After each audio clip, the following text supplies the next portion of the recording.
अस्सलाम वालेकुम ख़वातीन और हज़रात, शुरू करते हैं आज का हस्बे हाल। मैं हूं आपका मेज़बान फरीद रईस और आज शो के आगाज़ में गुफ्तगू के लिए मौजूद हैं हमारे दरमियान साबिक़ वज़ीर आज़म और पाकिस्तान पीपल्स पार्टी के सेनेटर सैयद यूसुफ रज़ा गिलानी साहब। अस्सलाम वालेकुम।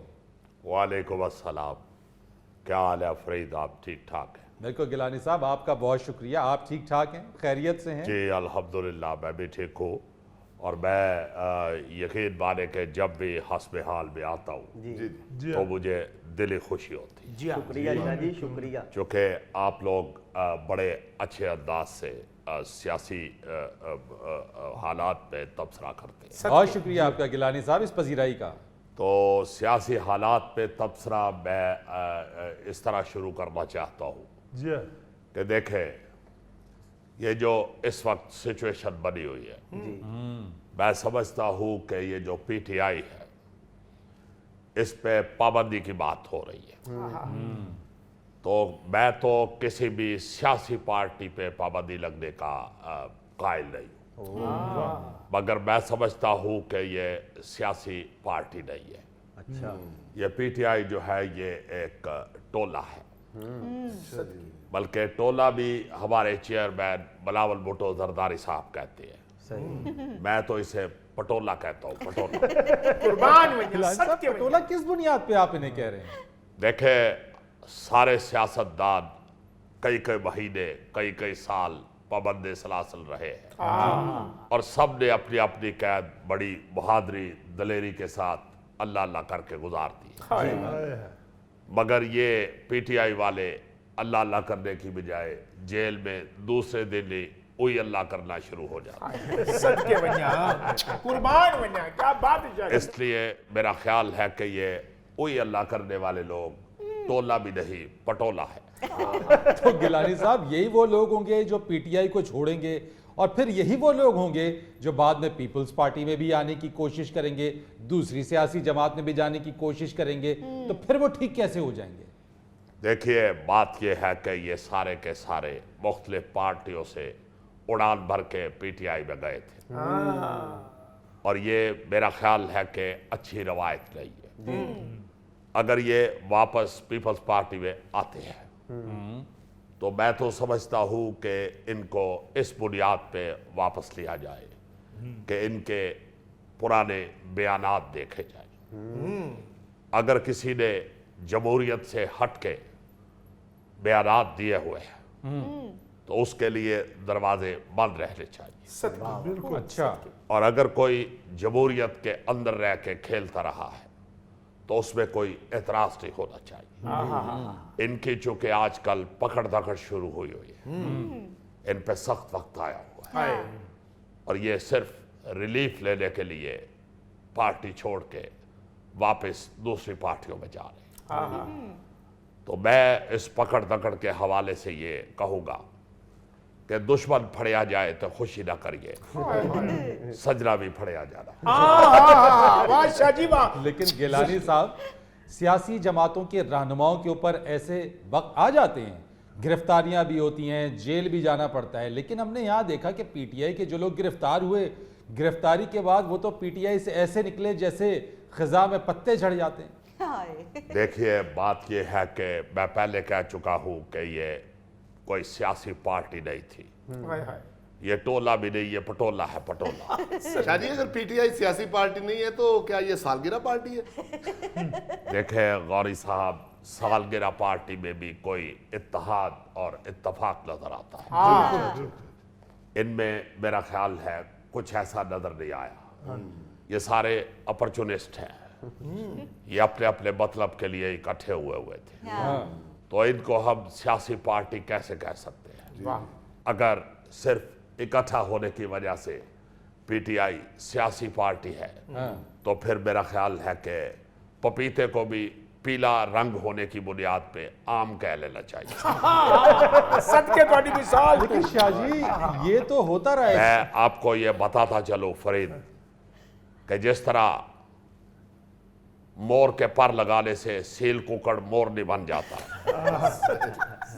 इसी तरह बंदे इकट्ठे होने से सियासी पार्टी नहीं बन जाती। वाह वाह। जिस तरह किसी दूसरे की गाड़ी के आगे खड़े होकर सेल्फी लेने से वो गाड़ी आपकी नहीं बन जाती, इसी तरह बंदे इकट्ठे करके सियासी पार्टी नहीं बन जाती।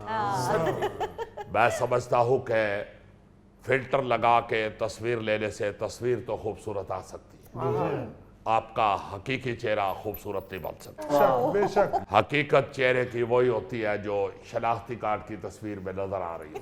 जी हाँ, जी हाँ। जिए भुट्टो। सदके सदके। खौरी साहब, आपने तो नारे लगाने शुरू कर दिए जिए भुट्टो के। जरा गिलानी साहब से ये भी पूछ लेते हैं कि वही सारे लोग जो हैं वो दोबारा से आप कोशिश करेंगे पीपल्स पार्टी में आने की? मिसाल ले लेते हैं शाह महमूद कुरैशी साहब की, तो क्या उनके लिए दरवाजे खुले होंगे पीपल्स पार्टी के लिए? देखिए, इसका फैसला तो चेयरमैन साहब करेंगे, वाह मेरी पार्टी करेगी। सदके। पार्टी अगर कहेगी तो ठीक है, मगर मैं ये समझता हूँ एक म्यान में दो तलवारें नहीं रह सकती, कुर्बान। इसी तरह एक मुल्तान में दो तलवारें नहीं रह सकती। सदके सदके शादी सदके।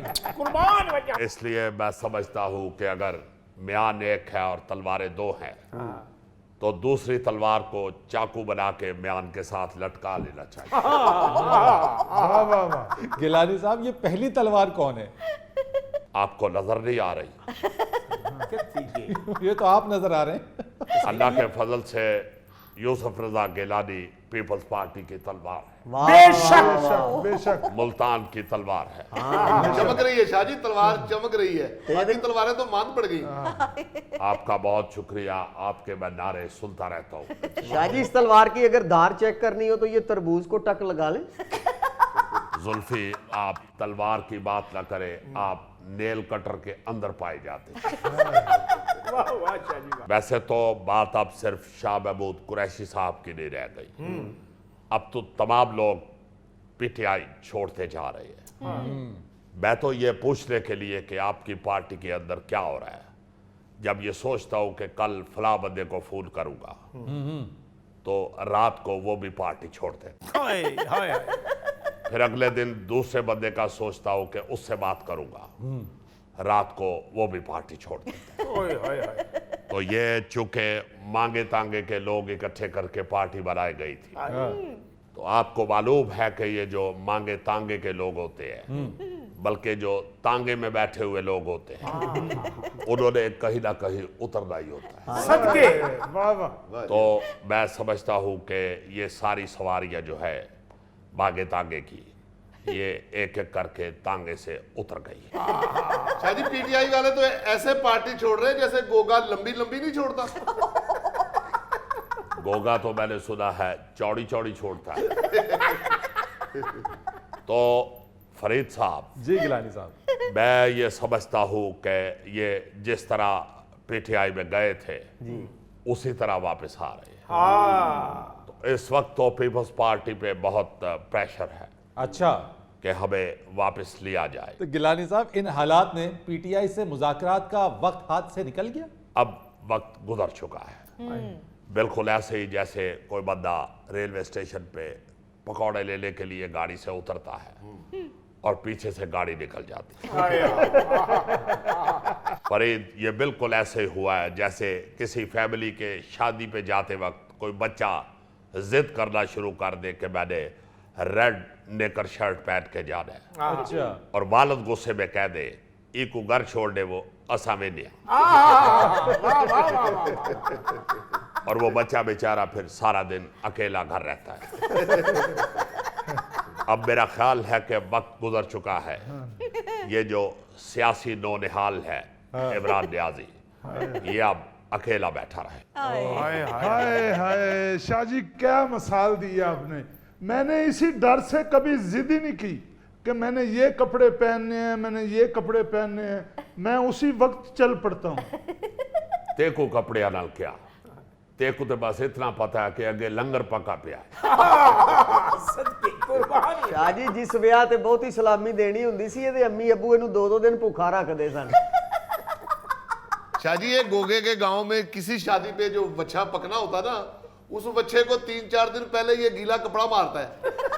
कोई पूछे ना क्या कर रहे हो तो कह रहा मैं गोश्त धो रहा हूँ। तो बात यह है फरीद साहब कि ये नियाजी साहब ने अपने पाँव पे खुद कुल्हाड़ी मारी है। ये अगर मुज़ाकरात पे राजी हो जाते तो हालात ये न होते। ये एक बाकायदा जज्बाती से आदमी है, इनका सियासत से कोई ताल्लुक नहीं है।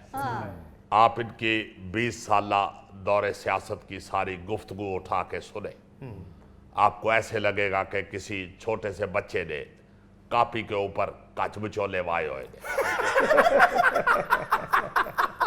अच्छा शाह जी, ये तो बताएं ना कि जो लोग पीपल्स पार्टी छोड़ गए थे वो वापसी दोबारा उम्मीद रखे पार्टी में आने की? देखे फरीद, मैं आपको पहले बता चुका हूं कि इस तरह के फैसले पार्टी करती है। ठीक है। मैं तो बस ये डॉक्टर फिरदौसा शकावात साहिबा, फवाद चौधरी साहब और शाह महमूद कुरैशी साहब के लिए इतना कहूँगा कि पहले तोलो जी फिर चुप रहो।